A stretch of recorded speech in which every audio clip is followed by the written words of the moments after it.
What's going on? Welcome back to the channel. So today I'm going to talk to you about NIO. I want to go over some of the data points, break it down on what is really influencing it today and the latest in updates. Before I get into any of that, make sure you guys hit that thumbs up, and with that, let's get right to it.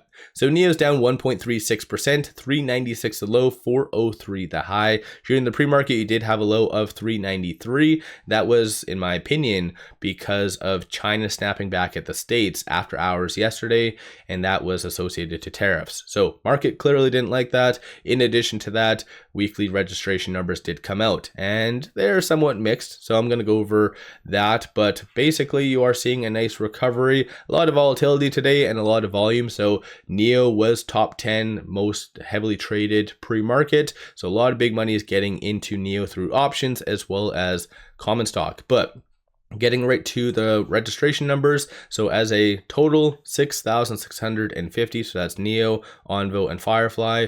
4,240 for NIO, 1580 for Onvo, and then 830 for Firefly. So everything did increase with exception of Onvo. That one has been lagging for the last several weeks, so not necessarily the best, but again, it's kind of, I think just the market is very overly critical of NIO on everything that comes out associated to it. So even though it is increasing like NIO and Firefly week over week for the registration numbers, still 6,650 is rather low, in my opinion. So I think the market's just, like I said, being overly critical of NIO, and maybe this is why shorts are increasing to this extent this morning. So shorts are increasing 2.76 million shares right now. 12.79% of the free float is being shorted. Works out to be 203.36 million shares overall are being shorted.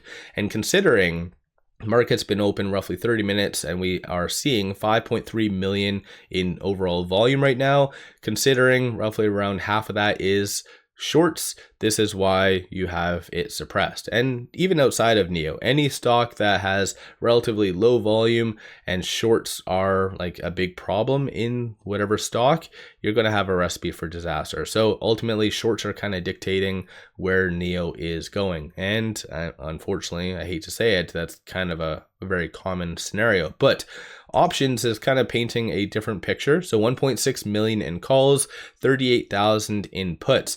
90% of every option being done so far today are bullish in nature. So definitely that one stands out as a kind of key signal. But between 8:30 and 8:35, there was 1.3 million in overall premiums. And if we kind of look at this, it looks as though a lot of $4 calls were purchased, most likely by the same entity based on the timestamp, expiring June 18th, 2026. And based on the premium that they did pay, it looks as though it's ranging from $1.19 to $1.21.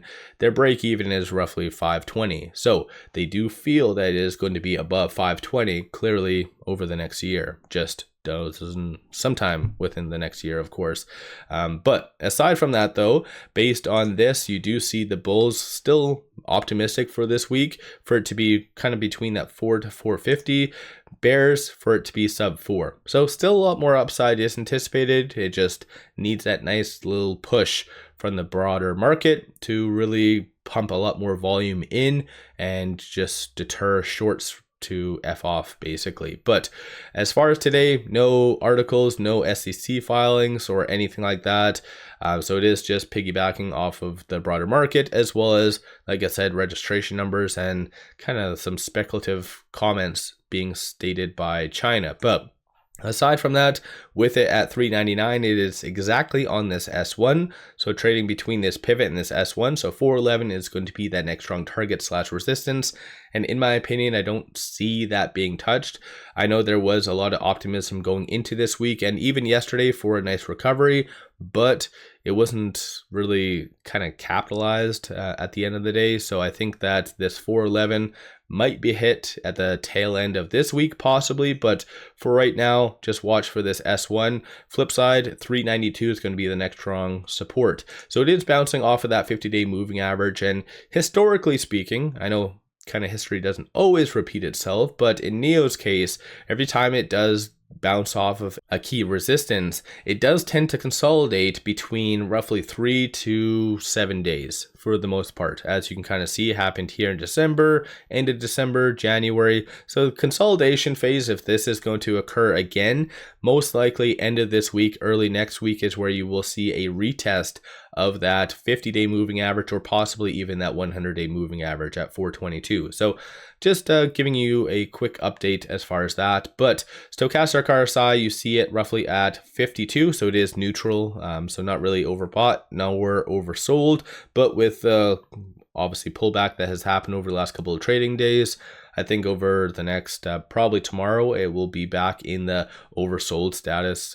So that could really work in NIO's favor. But as of right now, it just needs that good catalyst, whether it be tariff related or even coming from, I think that there was some article stating that there was going to be a emergency meeting because of the recent Chinese data that did come out yesterday. That wasn't the best, but because of that data, they might need to do like an emergency cut or something like that. So I think that could really stand to benefit Chinese stocks. So letting you know about that. I do believe that meeting should be either Thursday or Friday. So let me know your viewpoint on NIO. What's your thoughts on, for instance, the weekly registration numbers? I know a lot of people don't really like how NIO moves because of this, but it is what it is. But do you think that these numbers are sufficient, a little bit on the low side, or do you think it's good? What's your general thoughts on all that? Don't forget to hit that thumbs up and subscribe. I always greatly appreciate that. And then one final thing, pop over to my Patreon and give buy signals on stocks, options, crypto, many of which have been absolutely on point. So definitely worthwhile to pop over there and take a look. With all that, appreciate all of you watching.